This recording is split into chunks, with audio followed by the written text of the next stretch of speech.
Mary I, also known as Bloody Mary, was the first Queen Regent of England.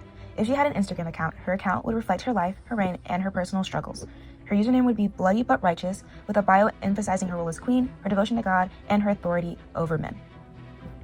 She would have 3 million followers, which reflects the actual population of England at that time, but she would only follow a few people, just to highlight her exclusivity and her status. Her first post honors her mother, Catherine of Aragon, and it shows a Tudor rose combined with the Spanish flag colors to reflect her mother's heritage. This post would highlight Mary's lifelong devotion to her mother, whose annulled marriage and exile deeply shaped Mary's claim to the throne and her commitment to Catholicism. And I feel like Spanish supporters would naturally praise her in the comments, while opponents and rivals would definitely send more hateful comments. So we even see an Anne Boleyn fan in the comments. Next would be her coronation post, which celebrates her as becoming the first Queen Regent of England in October of 1553, and this was a very crucial moment because as she overcame political obstacles, including Lady Jane Grey's brief 9-day claim to the throne, this all helped her establish her legitimacy, because going back to when King Henry annulled his marriage to her mother, that made her illegitimate to the throne. So this helped seal her place and her position. And it also just represents her restoring her mother's honor, which is really cool as well. And the comments would just reflect both admiration for her achievement and awareness of the political tension at that time. The next post addresses her phantom pregnancies.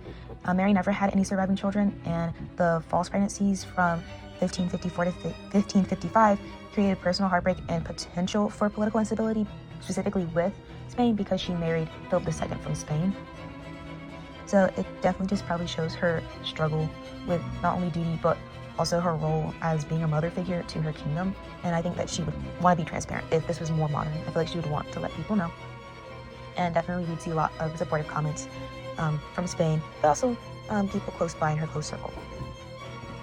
The fourth post reflects on the Protestant persecutions. So when Mary was restoring Catholicism in England, she executed a lot of Protestant leaders, and that earned her the name of Bloody Mary. And this post would demonstrate her perspective that reinforcing religious unity was a divine duty, basically highlighting that intersection between faith and power. Reactions would vary, with some praising her conviction, but others also responding with fear and disapproval, and we see that reflected in the comments. The final post acknowledges her sister, Elizabeth I, who succeeded her after Mary's death in 1558. This post would mark the end of Mary's reign and the transition into Elizabeth's Protestant rule. But it still emphasizes Mary's legacy as the first Queen Regent and her role in paving the way for future female monarchs.